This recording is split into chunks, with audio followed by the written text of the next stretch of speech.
Hey everyone, it's Strange Michael. I hope you're doing well today. I watched a movie last night my mom loaned to me on VHS. I had never seen it.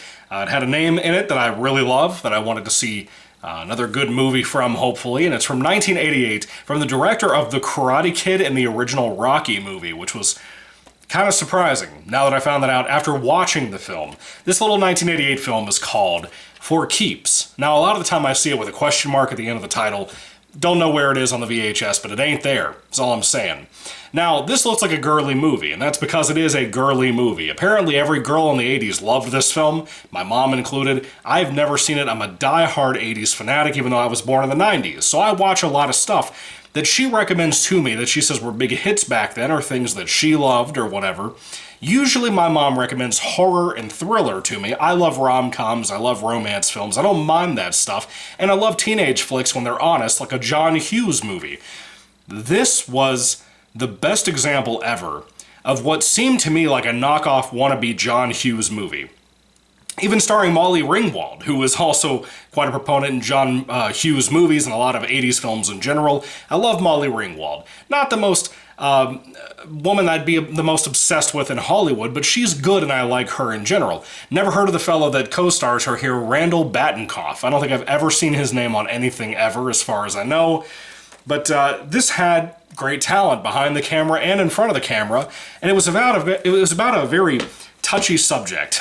My wife and I watched this last night, and we were hoping it'd be good. My mom swore that my wife would love it. Both of us ended up hating it for a lot of reasons, but I don't really hate it per se. It's just loathsome to watch, but it also at the same time is not the most engaging, fun, interesting movie ever. It's listed as a comedy on IMDb, and I think it's pretty far from that. It has some good moments in it, but a lot of it is just family drama, based around a young girl, played by Molly Ringwald, who gets pregnant at like the age of 15, 16, 17, somewhere in there, with her boyfriend.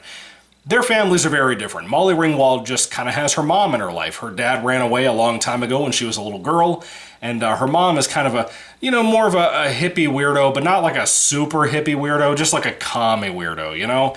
And then on the other side, you have the other guy that she's pregnant by.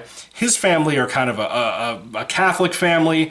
They're very close. He has a brother and sister that are younger than him. And they have traditional values, and Molly Ringwald's mom just does not. So everybody's trying to influence these two teens about how they should approach their life. And again, you can probably assume it touches on some really, really tough topics that make me very, very uncomfortable to discuss. And my wife and I noticed very early on in the first 20 minutes of the film, when the drama about the pregnancy really came to being, how obnoxious this movie was going to be. It seems like every single scene of this movie, as well shot as it is, everybody's screaming all of the time. The script isn't really bad, but everybody is constantly screaming at the top of their lungs from across the room.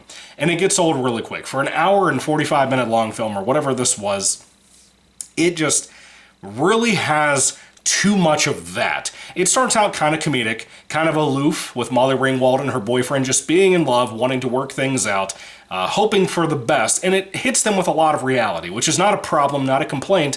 I don't mind that, but their characters change so much as the movie goes on, and justifiably so with the subject matter and what's happening in their lives with having a baby very young, and making the choices they make very young. It's a film that I could totally see people hating deeply, and some people maybe really loving. I think it has a good message, to be honest with you. As obnoxious as the movie can be, it has a really good message by the end of it, and I think a lot of young people need to hear, personally. But with that being said, it's assuming they can make it through this film, because there's not a ton of levity, and sometimes the little bit of levity you get is really mean-spirited in a really weird, irritating way. I don't really know what was going on with this. I don't know where this director's chops really came from, but again, it's well shot. I like the cinematography to it. It's not like an 80s Breakfast Club film or an 80s Better Off Dead type movie. It's not something filled with an amazing soundtrack or anything like that. It's very grounded in reality of teens and what they would do in this situation. The performances are good, from the family members or from the main cast here, from Molly Ringwald and Mr. Randall Batinkoff, who I'll never remember his name for whatever reason. It's really solid when it comes to their performances as this boyfriend-girlfriend who have to deal with this situation so early on in life. And I really like that about it. I think everybody brought something really nice to the film, especially the dad of the main guy. Like, I really liked his dad. I thought he gave a really good performance. He looks super familiar. I don't know. He might be the diabetes commercial guy. I don't know. But For Keeps is not really a great film. But for a film that opens up with a cum shot, no joke, a cum shot, where you're watching the sperm float around the tunnels in a scientific lab and everything, no joke, I swear to God, it's real in this movie.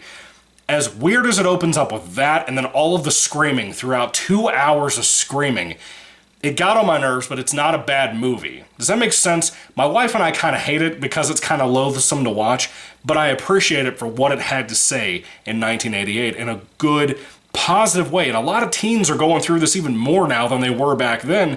For the rare audience it would have had back in the day, this film would be way more applicable, I think, to younger people now in 2024, and I think it has some good stuff to say, and they might appreciate it. A lot of teens now are used to people being on a screen, screaming in their face, jump cutting super fast from video to video through TikTok or YouTube or whatever.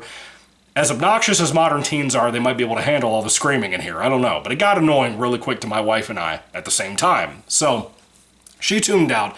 I finished the movie. For Keeps is a bit of a mess. It's not a bad movie, but it's a little bit of a mess, and it's obnoxious. It's one of those films like Pretty Woman that I just do not get the appeal for. I'm glad if you like it, that's fine, but it ain't for me. Anyway, For Keeps, if I had to rate it on a 5-star basis, I'd probably give the film about a 2 out of 5 stars. It's a high 2, it's almost a 3, and I think most people would give it a 3, and if they loved it, probably a 4 even. Obviously, by rating scale's assumption. But for me, it's a 2 out of 5, but it's a high 2. I think that that's really all I can give it justifiably. Not a bad flick, looks good, whatever. Have you seen For Keeps? What do you guys think about it? I'd love to hear your thoughts and comments about this 80s film that I had never heard of. It seems kind of obscure to me as a 90s kid who had never heard of it, never heard anybody talk about it. And I'm a fan of this kind of genre too. Never heard anybody talk about it, so it might surprise you if you want to give it a shot. If you're an 80s kid, maybe you'll love it too. I don't know, if you grew up during the time frame that this film came out, maybe you'll love it way more. Let me know. I'd love to hear all that down below. Anyway, thank you all for watching, guys. God bless you all, and goodbye.